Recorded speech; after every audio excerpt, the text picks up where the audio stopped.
Good afternoon. Muy buenas tardes. In the wake of this very interesting talk about Después de esta excelente charla, vamos a hablar de un tema ligeramente diferente que es un poco más básico, conceptos básicos sobre la evaluación de la parte diastólica. Para quienes hacen muy frecuentemente este tipo de trabajo, esto puede ser una repetición, pero es útil que ustedes entiendan los conceptos Doppler que nosotros hacemos para medir la función diastólica. Empiezo diciendo, como todos sabemos, diciendo que cuando hablamos de diastología, estamos hablando de la diástole. Y cuando hablamos de diástole, nos gusta dividirla cómodamente en dos fases. La fase de llenado temprana, apertura de la válvula mitral, hasta que se equilibren las presiones entre el ventrículo izquierdo cuando la presión empieza a aumentar, y luego la fase diastólica tardía, que tiene que ver con la contracción auricular y su contribución al llenado ventricular izquierdo. Y esto se traduce entonces en lo siguiente: estamos hablando de gradientes de presión transmitral que se traducen en un Doppler, en una velocidad de flujo Doppler transmitral. Si dividimos la diástole entre la primera y la segunda fase, más volumen, por favor, Marta, más volumen. Esto se traduce en la velocidad AB micro, mientras que el gradiente de presión tardío se refleja en la onda que tienen aquí con la señal Doppler. Aquí tenemos la E y la A, y el tiempo que se requiere para aumentar la presión en el ventrículo izquierdo tiene que ser igual a la caída en presión, y a este se le refiere como tiempo de aceleración. Estos son conceptos básicos. De nuevo, esta es la tarea que se me dio para revisar con ustedes algunos conceptos básicos de diastología. Y para entender todo esto, yo preparé esta diapositiva esquemática que nos da una idea de la parte de la diástole y cómo la disfunción diastólica se desarrolla. Aquí tenemos el esquema normal, temprano, la presión de llenado temprana, E y A.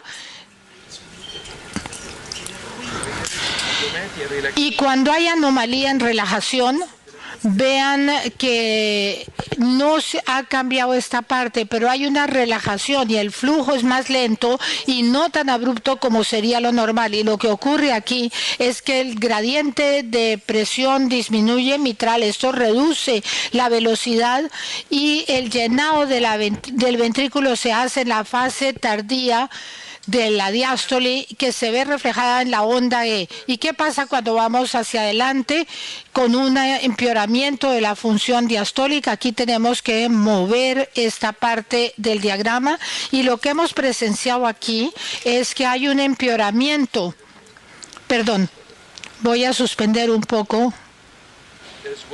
Hay un empeoramiento en la rigidez del ventrículo izquierdo, menor compliance, y que el llenado del ventrículo ha aumentado también, y que las ondas E y A son iguales, o sea que restauramos el patrón normal. Es pseudo normal, pero realmente no normal, porque hay una presión de llenado mucho mayor. Y si seguimos así, entonces habrá un patrón restrictivo, y aquí nuevamente hay una relajación anormal, y luego cuando se empeora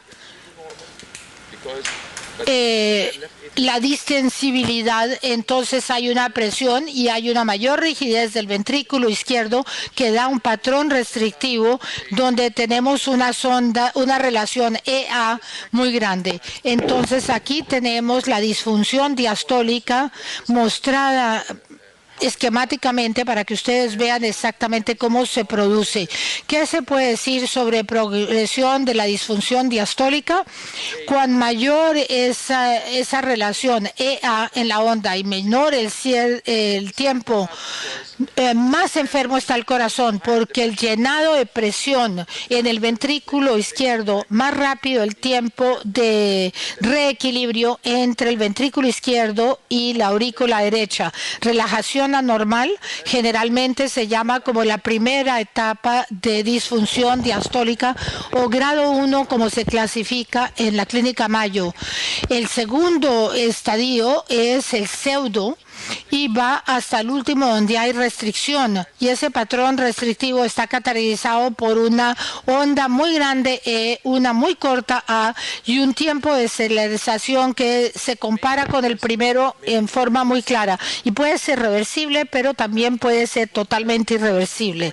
Para la persona que está trabajando en diastología es importante tener en cuenta el punto de inflexión entre las ondas E y A, y siempre que este punto de inflexión E y A, E sobre A, no sea mayor a 0,2 m por segundo, entonces la relación podría considerarse aceptable, pero si excede esa proporción de 0,2 milisegundo por milisegundo, esto tiene que restársele a la onda E antes de obtener la relación entre E y A, y eso es importante guardarlo presente para que tengan un ejemplo de cómo se integra esta información en la práctica cotidiana. Aquí tenemos un ejemplo de una persona con un E de 1,25 metros por segundo, casi igual a la A, tiempo de desaceleración de 290 por segundo, y se trata de saber si esto es normal o pseudo normal.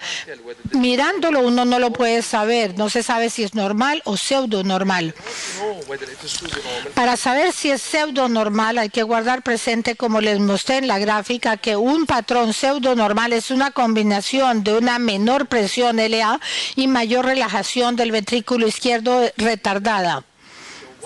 Lo que nosotros hacemos para desenmascarar si esto es pseudo normal es eliminar el aumento en la presión auricular izquierda mediante un procedimiento de Valsalva, y al hacer el procedimiento de Valsalva, si la presión disminuye, y eso es lo que hace el Valsalva, entonces desenmascaramos el patrón de relajación retrasado, cosa que nos muestra si estamos manejando una presión de llenado pseudo normal o normal. Y este es un ejemplo. Aquí tenemos la presión normal con la maniobra Valsalva, y aquí tenemos donde baja de nuevo, de manera que la relación E a A sigue siendo más o menos fija, pero aquí vean ustedes el patrón pseudo normal. Tenemos la E que cae hasta un nivel muy bajo y la A que aumenta, la E disminuye, y por consiguiente en este patrón pseudo normal la maniobra Valsalva es positiva. Entonces, ¿qué definimos como una Valsalva positiva? Generalmente la definimos como positiva si hay una caída del E a A que sea superior a 0,5, lo cual nos indica que tenemos un patrón pseudo normal. El primer orador se refirió y habló sobre las imágenes tisulares de Doppler y la importancia que tiene el Doppler tisular en la evaluación de la disfunción, y eso es donde lo medimos, aquí en el anillo medio o en este otro lugar, y como ustedes saben tenemos E suprima y A suprima, y este E suprima, como dijimos antes, muestra la velocidad de relajación y cuán normal o anormal es la función de relajación de ventrículo izquierdo. Y en la presión, en la medida en que la presión de llenado del ventrículo izquierdo aumenta, también la onda E mitral, y disminuye el tiempo del anillo, y por consiguiente la relación E suprima aumenta. Esto es un principio importante que se debe guardar presente cuando uno está haciendo una evaluación diastólica. Y en general se puede también decir que si el E suprima es más de 8, tenemos una presión de llenado normal, y si es más de 15, obviamente tenemos una cifra normal indicada de una presión de llenado no normal, que hay que saber cuál es su origen. Aquí tenemos otro ejemplo donde se incorpora lo que tiene que ver con la prueba Doppler tisular y la función de ecografía con... Y aquí tenemos una relación de 2, es relativamente alta. Entonces lo que se dice aquí es que el tiempo de desaceleración es más o menos corto, y que no sabemos si tenemos un patrón restrictivo o si tenemos una persona joven y normal. que tiene la capacidad de succionar en diástole temprana para que el ventrículo se relaje muy rápidamente y succione la sangre hasta que llegue esta al ventrículo izquierdo. Y para saberlo tenemos que hacer un Doppler tisular. Y en este caso, con el Doppler tisular, vemos que el E' es bastante alto, 0,14 por segundo. Y entonces la relación E' es únicamente 7, lo cual es un ejemplo de un paciente joven que tiene la capacidad de relajarse muy rápidamente y por consiguiente el patrón mitral y la relación EA puede imitar aquella del paciente que tiene un llenado restrictivo, pero el paciente no tiene una diastología restrictiva, sino una función normal diastólica. Había dicho yo ya, y esto fue dicho también anteriormente, que la relajación isovolémica, el tiempo entre el cierre de la válvula aórtica y la apertura de la mitral, y cuando se piensa en la gráfica que les mostré, cuan más alta la presión en el ventrículo izquierdo, más rápida, más corto será el tiempo para que la válvula mitral se abra, porque mayor la presión auricular izquierda, más rápidamente se abre la válvula mitral y por consiguiente el tiempo de relajación más corto refleja cuáles son las presiones ventriculares y auriculares izquierdas. Y esto es cierto cuando se entienden los conceptos de la diastología. Se mencionó la parte pulmonar y el flujo Doppler. De aquí lo tomamos. Aquí, de la vena pulmonar superior, esta es la apariencia que presenta. Tenemos una onda diastólica y otra sistólica, una inversión auricular en sentido inverso. Podemos pensar durante breves instantes sobre el llenado de la aurícula derecha que ocurre durante la sístole. Si la aurícula izquierda no puede relajarse como bajo fibrilación, va a haber un llenado reducido durante la sístole ventricular, o sea que la onda sistólica en vez de ser esta va a tener esta configuración. Y de igual manera, si usted está hablando de una disfunción sistólica severa, como en este caso grado 3 de llenado restrictivo o disfunción diastólica, porque la presión diastólica izquierda es muy alta, la presión auricular también va a ser muy alta y como resultado el llenado durante la sístole, cuando la válvula mitral está cerrada, va a quedar impedida, lo cual, si esto fuera normal, en la medida en que la función se deteriora en el ventrículo izquierdo y que la aurícula se va llenando, el llenado disminuye en la aurícula y la mayor parte del llenado se produce durante diástole y cuando se alivia la presión mediante la apertura de la válvula mitral. Una vez que ésta se abre, la presión en la aurícula izquierda disminuye y hay un mejor llenado. La aurícula se convierte en un conducto en vez de ser una cámara de resistencia, lo cual sería el caso durante la sístole ventricular. Igualmente se puede medir la presión final diastólica, presiones bajo contracción. Esta está muy elevada, como lo ven aquí. Generalmente, cuando la vena pulmonar o hay esa onda de inversión en la vena pulmonar que exceda aquella de la onda A mitral, utilizando más de esta cantidad de tiempo, 100 sobre 165 milisegundos. Esto tiene una correlación con presiones ventriculares diastólicas que pueden ser de 1,22 milímetros de mercurio. Entonces, reuniendo toda esta información, podemos pensar que bajo esta fisiología restrictiva tenemos un tiempo corto de desaceleración que corresponde a una onda sistólica baja y no alta por la presión auricular alta, por el llenado de la aurícula que ha disminuido durante sístole y porque la presión media por esta fisiología restrictiva sobre la señal de influjo es de más de 220 milímetros de mercurio y tenemos una onda de reversión en la señal Doppler que da una duración de 220 milisegundos en comparación con la onda A, que es una diferencia de más de 100 milisegundos que refleja el alza de las presiones sobre el valor normal. En los pocos instantes que me restan, yo quisiera repetir lo que mi colega ha dicho sobre el tamaño de la aurícula izquierda. Él dijo que en la mayo el doctor Seward, mi colega, de la Clínica Mayo en Rochester ha sido el pionero en este enfoque para destacar la importancia que tiene la aurícula izquierda. Y simplemente, si ustedes pueden salir de esta conferencia con un mensaje que les quede, la aurícula es como podría ser la hemoglobina en pacientes diabéticos, y aquí sería como indicativo de la función auricular.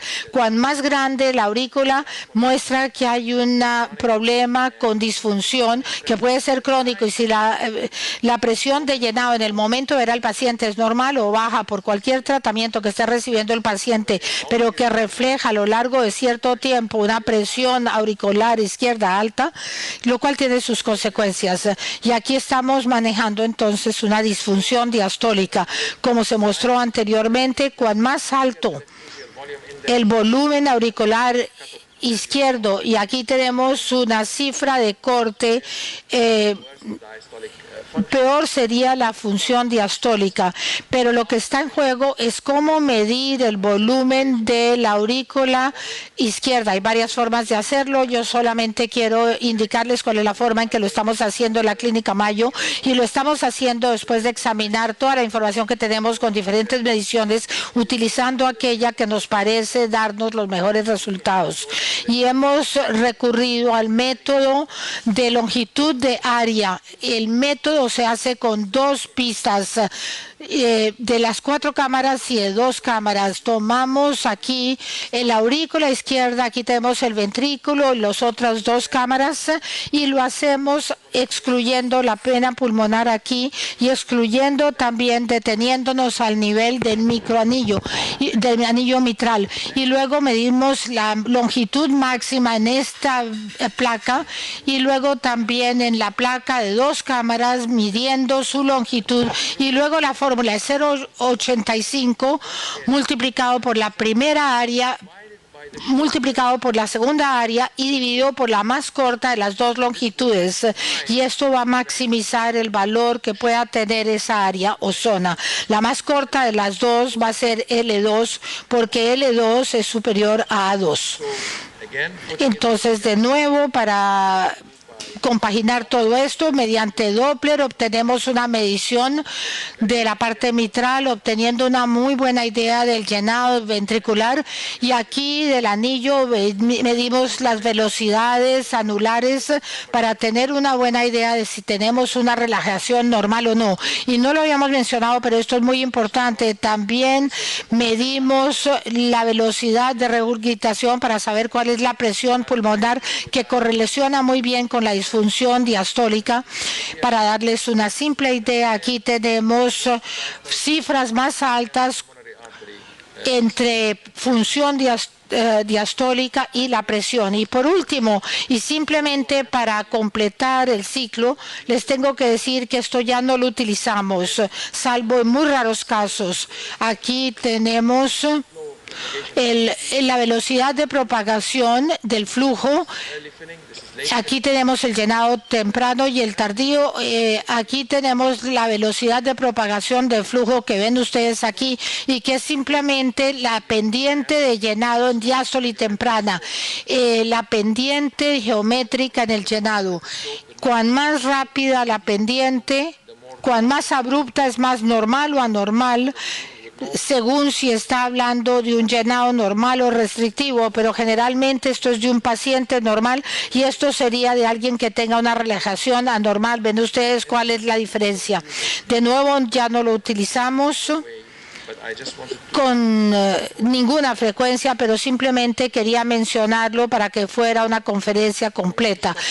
Me detengo aquí si alguien tiene alguna pregunta, y puesto que es mi última conferencia, quiero agradecer al comité organizador por esta amable invitación que me hicieron para venir a esta conferencia, y espero recibirles en Rochester a todos ustedes, si es que quieren visitarnos y pasar 1 o 2 semanas en el laboratorio de ecografía. Déjenmelo saber y yo voy a ayudarles a que se convierta esa visita en una realidad.